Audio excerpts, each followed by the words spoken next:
বাংলাদেশের যাচ্ছিতে ডেবিউটে নিজের যাচ্ছি নিলেন রোনাল্ড সুলিবান। ফ্রি কিক থেকে অসাধারণ গোলে বুঝিয়ে দিলেন দক্ষিণ এশিয়া এরকম ট্যালেন্ট কেন প্রয়োজন।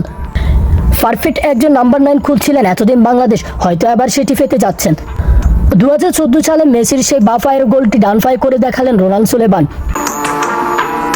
ম্যাচ শেষে সংবাদ সম্মেলনে এসে তিনি জানিয়েছিলেন, অভিষেক ম্যাচটি অসাধারণ ছিলেন, জিততে ফেরে দারুণ লাগছে। এখন সামনের ম্যাচে নজর আমাদের, ভারতকে হারাতে হবে, টুর্নামেন্ট নিজেদের করে নিতে হবে।